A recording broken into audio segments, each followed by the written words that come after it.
अस्सलाम वालेकुम, welcome to my YouTube channel. उम्मीद करती हूँ कि आप सब लोग बिल्कुल ठीक होंगे। आज मैं फिर हाजिर हुई हूँ एक नई रेसिपी के साथ।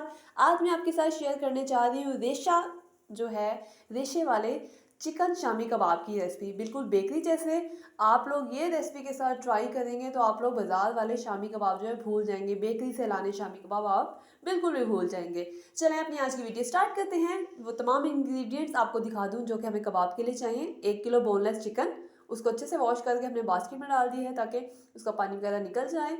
और दाल ली है हमने चना की, वो भी 1 किलो ली है और उसको अच्छे से पानी में डिप कर दिया है। फिर हमने लहसुन लिया है, 2 लहसुन लिए थे यानी मीडियम साइज़ के, जिसको आप गंडे कहते हैं पंजाबी में। और 2 इंच का हमने जो है अदरक का टुकड़ा लिया है। 2 टेबलस्पून लाल मिर्च पाउडर, 2 टेबलस्पून नमक और ये साबुत गरम मसाले लिए हैं जिसमें है काली मिर्च, लौंग, दालचीनी और बड़ी इलायची। ठीक है। और सब्ज़ धनिया हमने लिया है 1 प्याली के बराबर, उसको अच्छे से वॉश करके उसकी कटिंग कर ली है।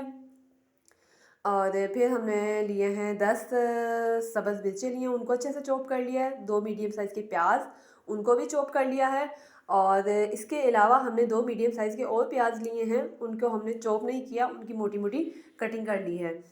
चलें अब हम इनको कढ़ाई में डालते हैं तमाम चीज़ों को। सबसे पहले हम कढ़ाई के अंदर दाल को ऐड कर देंगे। अब इसके अंदर चिकन ऐड कर देंगे, लहसुन अदरक नमक मिर्च वगैरह ऐड कर देंगे। और चॉप किया हुआ प्याज जो है वो ऐड नहीं करेंगे आप इसके अंदर, मोटा जो हमने प्याज कटिंग की थी वो डालेंगे। ठीक है, तमाम चीज़ें इसमें ऐड हो गई हैं सिवाय धनिए के, वो हम लास्ट में ऐड करेंगे। थोड़ा सा पानी ऐड करके हम इसको पकने के लिए रख देते हैं। दाल हमारी पक चुकी थी, अब हमने इसको अच्छे से चॉप कर लिया है। चिकन हमने इसमें से निकाल लिया था, ये देखिए चिकन को मैंने श्रेडेड ऊपर से किया है ताकि ये देशे वाले कबाब बने।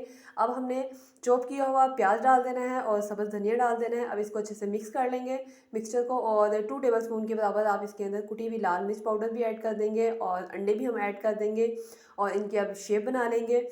मज़ेदार हमारे कबाब जो हैं वो तैयार हैं। आप इसको आराम से अपने फ्रीज़र में रखें और जब कभी कोई गेस्ट आए, जब कभी आपका अपना दिल करे, बर्गर के अंदर किसी भी तरह खाने के साथ आप इसको सर्व कर सकते हैं। अगर आप लोग मेरे चैनल पर नए हैं तो चैनल को सब्सक्राइब कर लें, जल्दी से सब्सक्राइब कर लें। ये आपकी तरफ से हमारे लिए प्यार मोहब्बत होता है और हम न्यू यूट्यूबर्स को आपके प्यार की बहुत ज़्यादा ज़रूरत है। उम्मीद करती हूँ आपको मेरी आज की वीडियो बहुत ही पसंद आई होगी। मिलते हैं आपसे नेक्स्ट वीडियो में, तब तक के लिए अल्लाह हाफिज़। Thanks for watching.